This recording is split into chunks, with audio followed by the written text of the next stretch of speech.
nous allons encore lui dire un mot pour tout ce qu'il fait depuis que nous avons commencé l'année 2026. Hier, j'étais à la maison, en rentrant sur les réseaux sociaux, j'ai constaté encore une personne qui a été morte hier. J'étais triste de savoir, mais je suis heureuse de voir que vous êtes en vie. Alors, on va dire merci à ce Dieu qui nous a donné la vie, qui nous a protégés, qui nous a permis d'être comptés parmi les vivants. Moi, je dis tout le temps, nous ne sommes pas plus spéciaux que ceux qui sont partis. Il n'y a que la grâce de Dieu. Amen.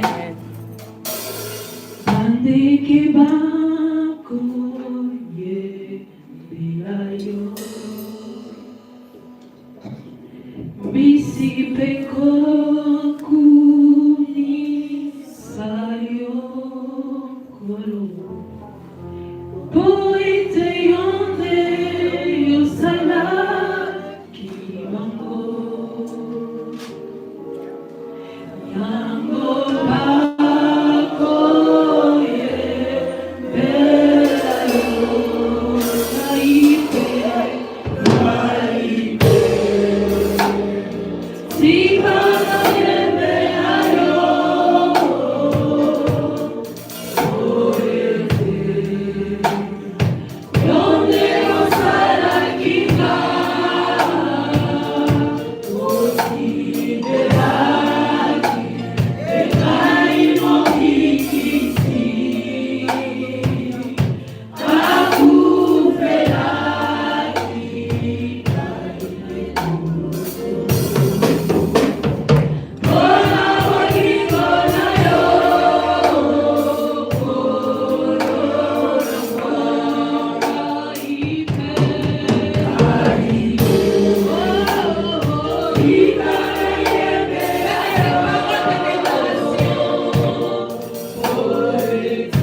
Mes oreilles, tes oreilles éternelles. Papa, la Bible vous imposerez les mains et les maladies. sont guéries. Seigneur, laisse mon Dieu, mon roi, que ces mains, Seigneur, deviennent tes mains. Là où tu toucheras, que les gens puissent être guéris. Là où tu toucheras, que les gens puissent être délivrés. Là où tu toucheras, que les gens puissent recevoir ta visitation. Saint-Esprit de Dieu, utilise-moi, Seigneur, pour la gloire. Je vis ton âme extraordinaire, Seigneur. Papa, que moi, je puisse disparaître dans cet instant, mais que toi, seul puisse apparaître. Au nom puissant de Jésus. Papa, tout esprit de vol des paroles, je les brise au nom de Jésus. Tout esprit de distraction, je les brise au nom de Jésus. Tout esprit de sommeil, je les brise au nom de Jésus. Que tes anges, Seigneur, prennent le contrôle de cette salle. Que ton esprit change encore une fois de plus. Maintiens encore une fois de plus l'atmosphère de la gloire de Dieu dans cette salle. Que cette parole puisse guérir, délivrer, Seigneur, et apporter la paix. Au nom puissant de Jésus-Christ, j'ai ainsi prié. Amen. Amen.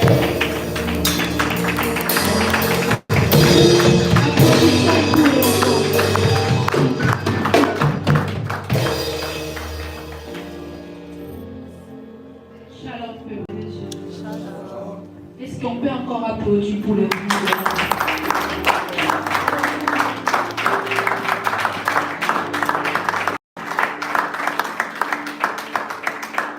Que Dieu soit loué. Je vous salue par le nom de Jésus. Je tiens à dire merci tout d'abord à Saint-Esprit, à Dieu, pour cette grâce qui m'a fait de pouvoir me tenir devant vous. Amen. Je l'ai dit une fois de plus, je ne suis pas plus spéciale que vous. Il n'y a que la grâce de Dieu qui m'a localisé afin que je puisse être le canal par lequel que Dieu veut vous bénir. Amen. Je dis aussi merci à notre papa pour cette opportunité qu'il m'a donnée de pouvoir me tenir devant les peuples de Dieu. Et je dis merci à vous tous pour votre présence dans ces lieux. Comment vous êtes beaux et belles, que Dieu vous bénisse à vous. Que Dieu soit loué pour cette grâce. Aujourd'hui, on va partager sur un thème que Dieu a mis dans mon cœur afin de pouvoir partager avec son peuple. Le thème de cet après-midi, c'est « Me voici avec mes fardeaux ». Amen. Amen. Comme Papa Riffé, il aime bien dire « Saint-Esprit, Aza Sogi Sogi ». Parce que pendant que le modérateur modérait, il a pu donner les sujets de prière qu'on puisse prier pour qu'on puisse déposer nos fardeaux. Et j'ai dit, c'est l'œuvre du Saint-Esprit parce que c'est ça que l'Éternel a mis dans mon cœur que je puisse partager avec son peuple. Mais la différence, la particularité de ce thème, c'est en fait quand j'ai dit « me voici avec mes fardeaux », c'est en fait une réponse à un appel. Quand je dis « me voici avec mes fardeaux », c'est parce qu'il y avait un appel qui me permet de répondre à donner cette réponse. Et cet appel, on peut le trouver dans le livre de Matthieu. Matthieu, dans ce verset, et dans son chapitre 11, verset 28.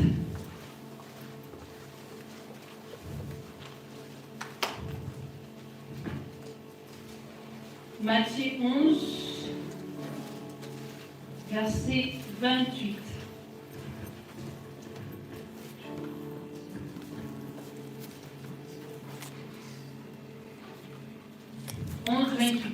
Lisons la parole du Seigneur.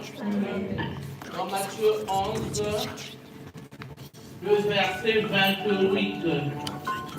Venez à moi, vous tous qui êtes fatigués et chargés, je vous donnerai du repos. Amen. Amen. On peut applaudir pour la parole de Dieu. Applaudissons pour la parole de Dieu. Amen. J'aimerais bien que tu sois avec moi. Dans le livre de Matthieu, comme on vient de lire, la Bible dit Jésus, parce qu'avant ça, il y avait des disciples de Jean-Baptiste qui sont venus d'abord vers Jésus. parler avec lui parce que Jean-Baptiste était en prison. Et Jean-Baptiste, en étant en prison, il avait des doutes par rapport à la personne de Jésus-Christ. Mais après Jésus avoir parlé avec les disciples qui étaient avec Jean-Baptiste, jusque vers la fin, il a dit ces versets-là, ou cette parole-là, cet appel, il a lancé cet appel en disant « Venez à moi, vous tous qui êtes chargés, fatigués. » Dans ma version, il dit « Vous tous qui êtes fatigués et courbés sous un fardeau. » Je ne sais pas si quelqu'un a les mêmes versions que moi. Moi, dans ma version, il dit « Venez à moi, vous tous qui êtes fatigués et courbés sous un fardeau, et je vous donnerai du repos. » Amen. C'est là où on voit l'appel. Parce que Jésus-Christ dit « Venez à moi. » C'est un appel. Et c'est là où vient la première partie que moi je dis que « Mais voici ». Comme on voit dans la Bible, dans le livre de Samuel, 1 Samuel chapitre 3, versets 4 à 7, il y a Dieu qui appelait Samuel. Mais Samuel, il dormait, il ne savait pas que c'était Dieu qui l'appelait. Mais la Bible me montre qu'à chaque fois qu'il attendait la voix, l'appeler, Samuel disait, mais voici. C'était sa réponse. À chaque fois qu'il attendait l'appel de l'Éternel, il disait, mais voici. Aujourd'hui, l'Éternel veut nous dire que des fois, quand il t'appelle, ce n'est pas seulement pour être pasteur. Parce que souvent, nous croyons que l'appel de Dieu, on a tellement focalisé sur qu'une seule chose, que quand Dieu m'appelle, c'est pour les servir. C'est pour devenir pasteur, prophète, docteur, évangéliste, chante, tout ce qu'on veut. Mais il y a des fois que Dieu il nous appelle non pour nous donner un service, mais c'est pour nous rendre service. Est-ce qu'on est ensemble? Amen. C'est pour nous rendre, parce que souvent on est juste là où Dieu m'a appelé, je vais encore servir Dieu.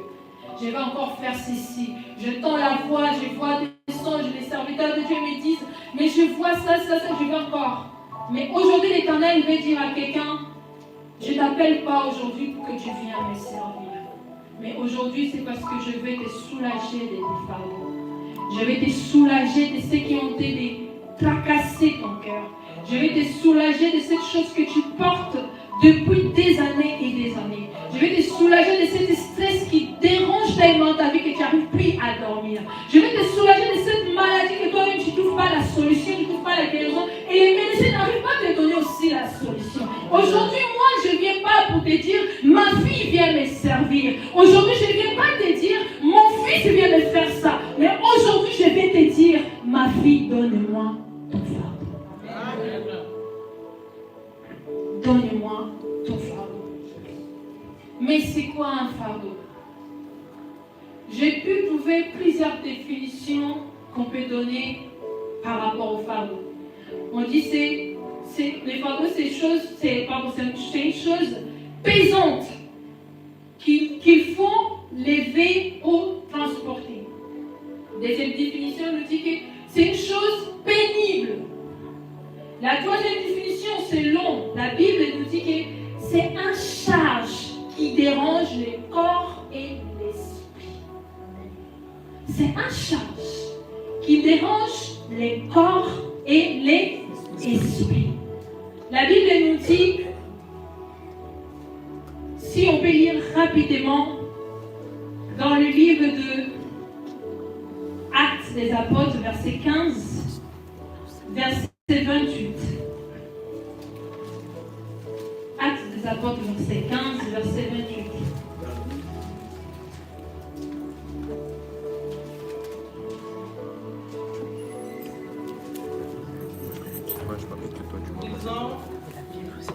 Lisons la parole du Seigneur dans Actes des Apôtres 15, verset 28. Car il a paru bon au Saint-Esprit et à nous de vous imposer d'autres charges que ce qui est nécessaire. La parole de Dieu, est-ce qu'on peut applaudir pour la parole de Dieu? Amen. Pourquoi nous avons lu ces versets? Parce que là, on vient de voir que les fardeaux, c'est une chose qui pèse en fait. dans notre esprit comme dans notre corps. Mais il faut savoir que Dieu aussi nous donne des fardeaux. Si moi je dis qu'un serviteur de Dieu ne peut pas dire que je sers Dieu sans fardeau. Parce que déjà quand tu es appelé à servir Dieu en tant que serviteur, quand je dis serviteur, je parle des pasteurs, des apôtres, des évangélistes, même les chants, je dirais, la préoccupation majeure d'un serviteur de Dieu, c'est les âmes. Ça, c'est un fardeau. Comme je suis sûre que notre pasteur tel qu'il est, même nous, comme nous sommes là, quand il y a les membres qui les appellent, au pasteur il reçoit l'appel. C'est un fardeau qu'il est en train de porter, de prier pour cette personne, d'accompagner cette personne. Amen. Mais ce qui différencie les fardeaux que Dieu il met dans nos vies et celles que le monde nous impose, c'est les oppressions. Parce que Dieu jamais va te donner un fardeau qui va te causer des torts. Dieu ne te donnera pas un fardeau que tu vas souffrir avec. Les fardeaux de Dieu, c'est léger. Même si que tu dis que non, je suis serviteur de Dieu, je suis en train de passer des étapes. Si on laisse passer parce que c'est léger. Quand je dis léger, ce n'est pas que je dis en minimisant la chose, mais en disant que les poids des fardeaux que Dieu nous donne, ce n'est pas comparable à le poids que le monde veut nous donner. Amen. Parce que les fardeaux que le monde vient nous opposer, c'est les fardeaux qui nous font manquer de paix. C'est les fardeaux qui nous stressent chaque jour. C'est les fardeaux qui font qu'en sorte que tu n'arrives pas à dormir, tu pleures matin, midi et soir. Un fardeau qui te fait marcher lentement. Moi, je dirais que les fardeaux, en fait, les fardeaux que le monde t'impose, t'empêchent même de voir loin. T'empêchent de regarder plus loin. Parce que, par exemple, j'ai avec moi un fardeau. Par exemple, je porte une sac de 10 kilos ou 20 kilos. Et je dois monter, en fait, une montagne. Est-ce que je saurais aller plus loin avec cette fardeau sans me fatiguer? À chaque fois que je vais marcher, à chaque fois que je vais aller, je serai fatiguée. Je ferai des pauses et des pauses parce que c'est tellement lourd ce que je porte. C'est tellement lourd ce que je porte que je ne peux pas aller plus loin que ça. À cause des fardeaux que je suis en train de porter. Mais l'Éternel voulait dire à quelqu'un, tu n'arrives pas à aller loin parce que tu ne réponds pas à l'appel que je t'ai fait. Tu souffres toujours avec cette chose parce que tu ne réponds pas à l'appel que je t'ai fait. Si tu lis la Bible, je te dis, viens à moi, toi qui es fatigué et chargé, qui es courbé des fardeaux, donne-le-moi. Mais au lieu de faire ça, toi tu préfères de marcher avec ton fardeau. Au lieu de me donner, tu préfères de continuer à insister d'aller avec ton propre fardeau. Et pourtant que je suis là, la Bible dit, je me tiens devant ta porte, je frappe. Si tu ouvres, je rentre. C'est la même chose avec ton fardeau. Si tu me donnes, je la prends. Si tu ne me donnes pas ton fardeau, je ne l'appellerai pas. Parce que tu ne me donnes pas l'accès. C'est comme quelqu'un des femmes d'aujourd'hui, je dirais, des femmes indépendantes.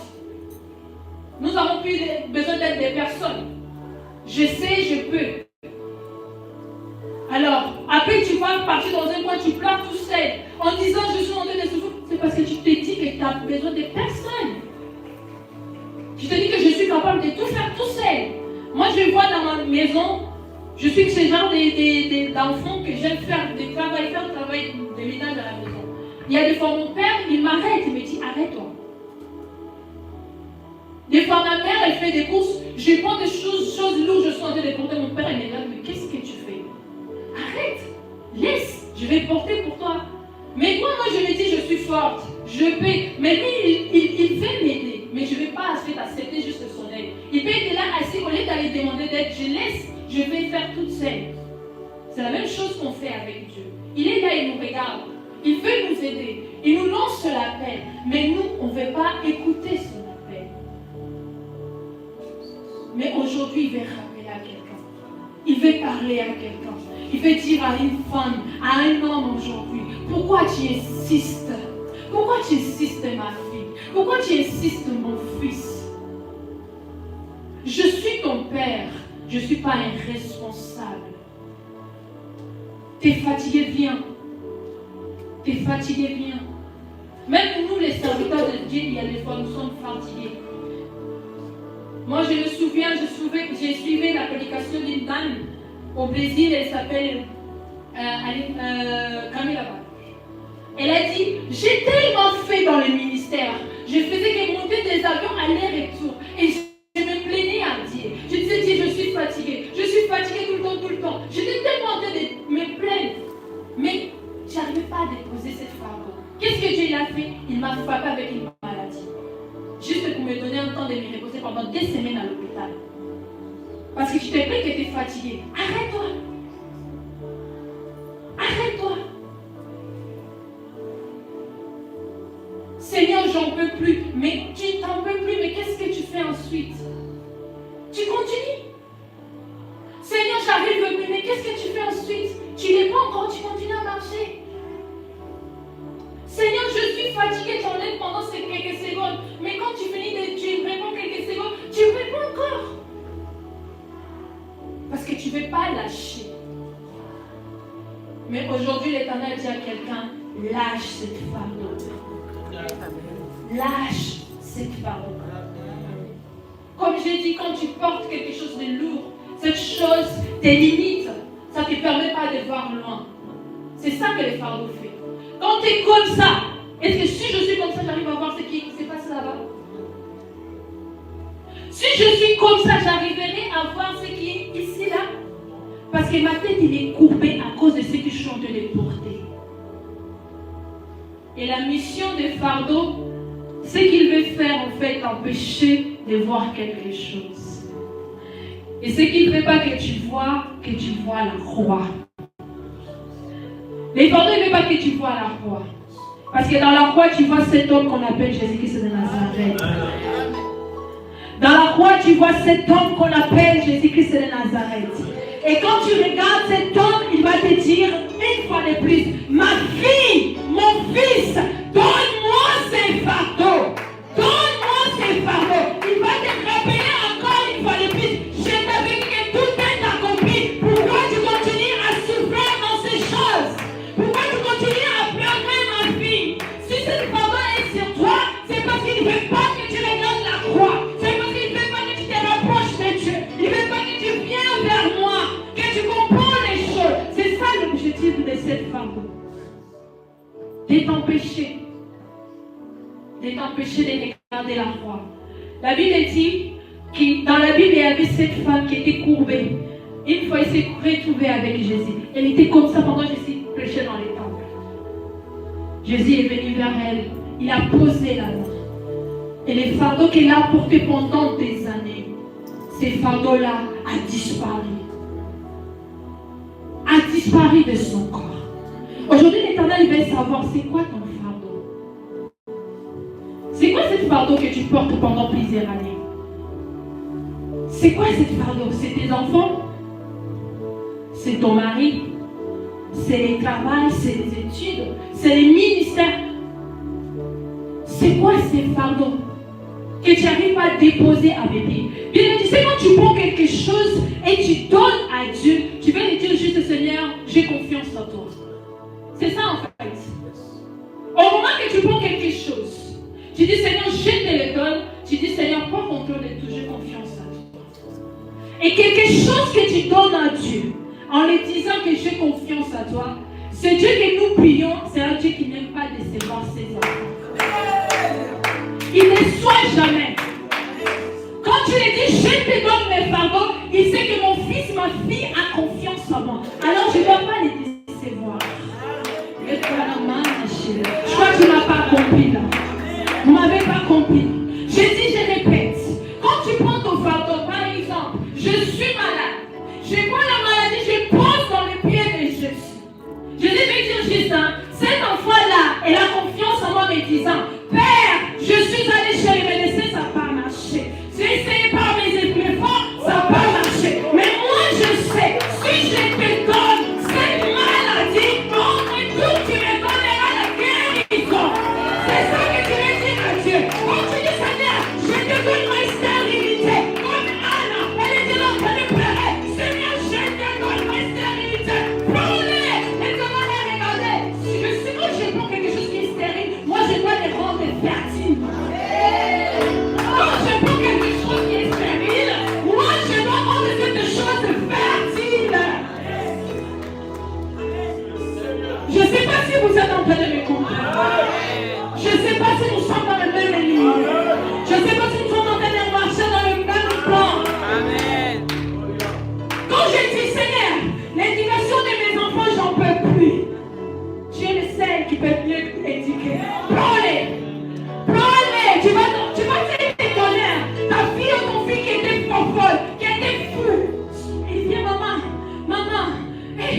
président.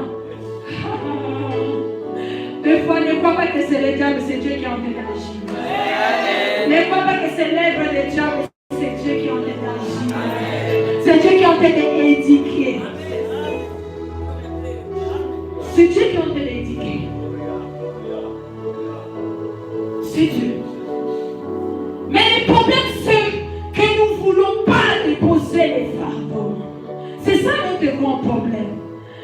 On se voit tellement capable, tellement fort, capable de faire tout, de dire tout, de faire tout. Dieu, il te regarde et te dit, ah ma fille, si tu savais, je te ramène dans une sommet, mais avec cette fardeau que tu as, tu ne pourras pas monter. La seule chose que tu peux faire, c'est prendre ça, me donner, et tu vas marcher légèrement. Tu vas monter légèrement. Tu vas aller légèrement.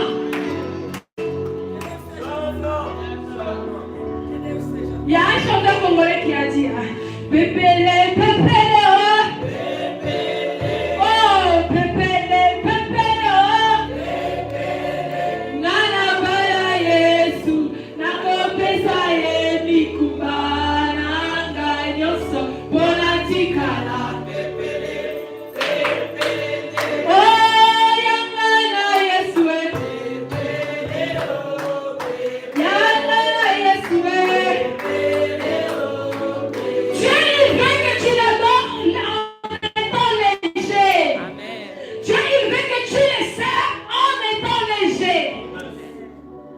Parce qu'avec ton fardeau, quand tu veux adorer Dieu, tu commences à prier, après tu imagines, la foutie dans le loyauté. Tu pries. Et je ne suis pas encore mariée. Tu sers. Tu fais les protocoles, on t'annonce qu'il y a quelqu'un qui va se marier. Je ne vais pas venir faire les protocoles ces jours-là. À cause de ton fardeau. À cause de ton fardeau. Bénite quand tu vas laisser ces fardeaux. Emmanuela, tu vas les déposer quand? Tu ne peux pas chanter avec les fardeaux. Ça va être lourd pour toi. Ça va être lourd. Ça va devenir un obstacle. Ton fardeau fait de ta peur. Ta peur fait de ton fardeau. Ta peur de chanter. Ta peur de les servir. Ça devient un fardeau. Ça devient un fardeau. Et pendant que Dieu te voit monter dans une autre dimension, mais toi tu ne peux pas parce que ça pèse. C'est lourd. C'est lourd pour moi. C'est lourd. C'est très lourd. Et pendant que c'est lourd, tu ne monteras pas. Tu seras toujours là. Je suis sûre, hein? Il y avait le fils de Jonathan. Il est un des amis de David les plus intimes. Il avait un fardeau, son problème c'était ses pieds. Ce problème physique. Son fardeau ne lui permettait pas de rentrer dans la maison d'un roi. Il ne peut pas. Parce qu'il est infirme.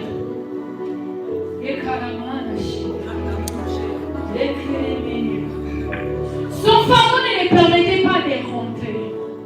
Mais ce jour-là, Dieu il a utilisé David pour dire, va dire à cet homme qu'il vient quand je vais récupérer son fardeau.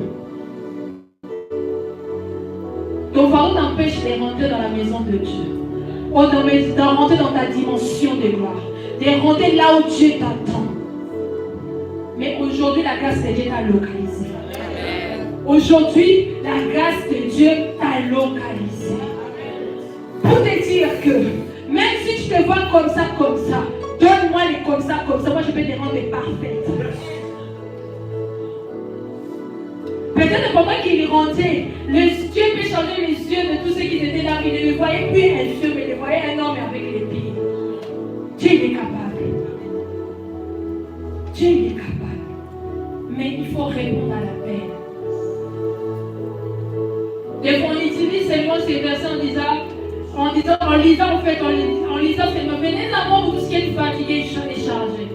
Mais aujourd'hui l'éternel veut nous faire comprendre, c'est un appel. que je te lance. Je t'appelle. Viens à moi. Toi qui es chargé et fatigué. Et tu sais, comme on vient de voir comme définition, les fardeaux ils peuvent être spirituels comme physiques. Peut-être une maladie. Que ça fait des années que tu pleures pour ça. Peut-être un problème qui dérange ton corps, qui est devenu ton fardeau. Que quand chaque fois que tu fermes les yeux, tu n'arrives pas à dormir car ça revient dans ta tête. Ça revient et ça revient, ça résonne encore. Ça peut être spirituel. Ton fardeau. Mais aujourd'hui, Dieu veut dire à quelqu'un, ramène-le.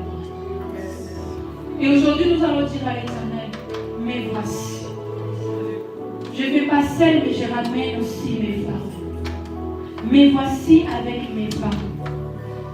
Je te ramène mes fardeaux. Je suis fatiguée. Et cette fardeau, ça pèse trop pour moi. J'ai que 30 ans, Seigneur, mais j'ai porté le fardeau de quelqu'un qui vit peut-être 100 ans. Seigneur, je pèse que 50 kilos. Mais j'ai envie de porter des fardeaux qui sont plus lourds que les kilos que j'ai dans mon corps. Est-ce qu'on peut s'élever et dire à l'Éternel, mais voici. Et dire à l'Éternel, mais voici. Bien-aimé, la Bible dit qu'à la fin, elle a dit, je te donnerai les repos. Dieu, il veut te faire rentrer dans ta saison de repos.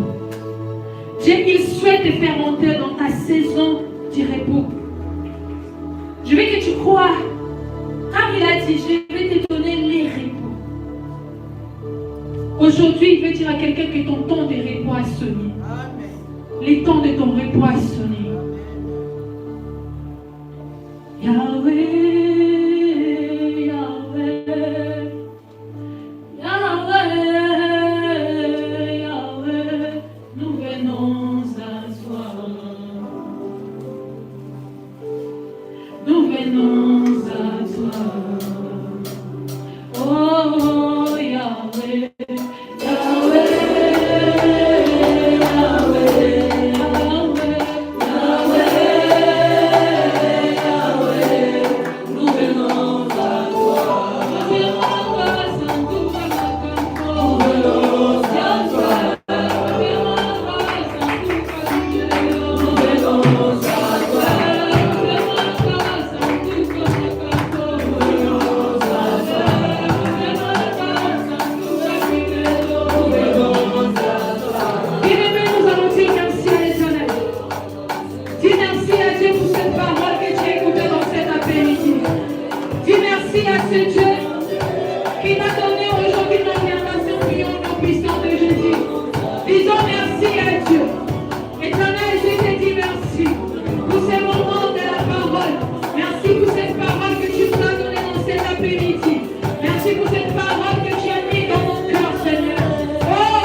Moi, je vous donnerai du repos. Je vais